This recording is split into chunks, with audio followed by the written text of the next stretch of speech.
Lebanon থেকে উত্তর ইসরায়েলে বৃষ্টিপাত রকেট নিক্ষেপ করছে হিজবুল্লাহ। রকেটে আঘাতে ইসরায়েলে একটি 9তলা ভবন ভেঙেছে। এদিকে লেবাননের আল মায়াদিন চ্যানেল জানিয়েছে ইসরায়েলের 10টি মার্কাভা ট্যাঙ্ক ধ্বংস করছে হিজবুল্লাহ। অবরুদ্ধ গাজা উপত্যকার ক্ষমতাসীন শাসক গোষ্ঠী হামাসের সাথে চলমান যুদ্ধে ইসরায়েলের উত্তর অঞ্চলের সীমান্তে নতুন যুদ্ধক্ষেত্র তৈরি হওয়ার শঙ্কা দেখা দিয়েছে। হামাস ইসরায়েল যুদ্ধ শুরু হওয়ার পর থেকে ইরান সমর্থিত লেবাননের সশস্ত্র গোষ্ঠী হিজবুল্লাহ ইসরায়েলি ভূখণ্ড এবং সামরিক চৌকি লক্ষ্য করে প্রতিদিনই রকেট এবং ক্ষেপণাস্ত্র হামলা চালিয়ে আসছে।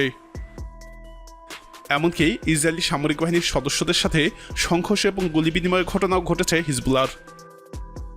এতে এখন পর্যন্ত হিজবুল্লাহর অন্তত 8 সদস্য নিহত হয়েছে। এর মাঝে ইরান সমর্থিত এই গোষ্ঠী গত কয়েকদিনে ইসরায়েলি সীমান্ত চৌকি এবং উত্তর অঞ্চলের কয়েকটি এলাকায় হামলা বৃদ্ধি করছে। সকালের দিকে ইসরায়েলের উত্তর অঞ্চলে 9টি রকেট এবং 2টি ক্ষেপণাস্ত্র ছুঁড়েছে হিজবুল্লাহ।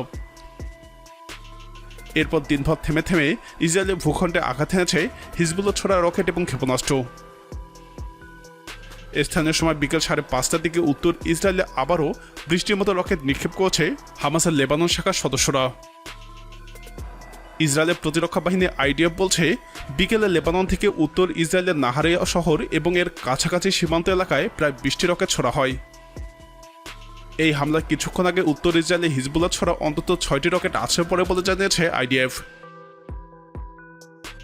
এ সময় উত্তর ইসরায়েলে কয়েকটি শহরে রকেট হামলা সাইরেন বাজিয়ে বাসিন্দাদের সতর্ক করে দেওয়া হয়।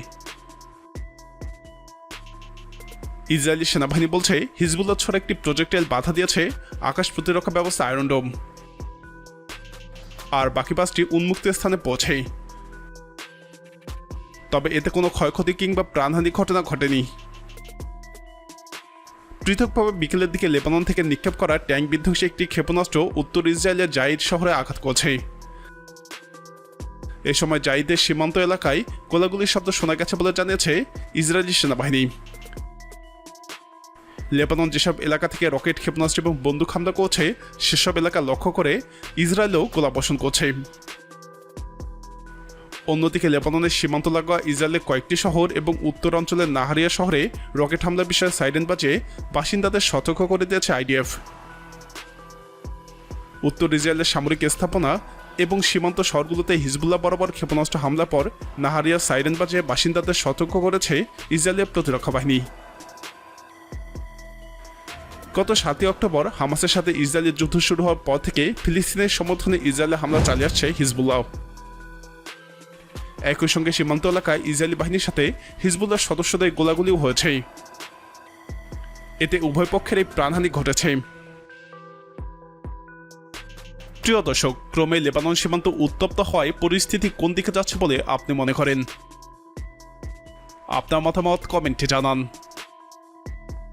ফিলিস্তিন ইসরায়েল নিয়ে সর্বশেষ আপডেট পেতে আমাদের চ্যানেলটি সাবস্ক্রাইব করে আমাদের সাথে থাকুন।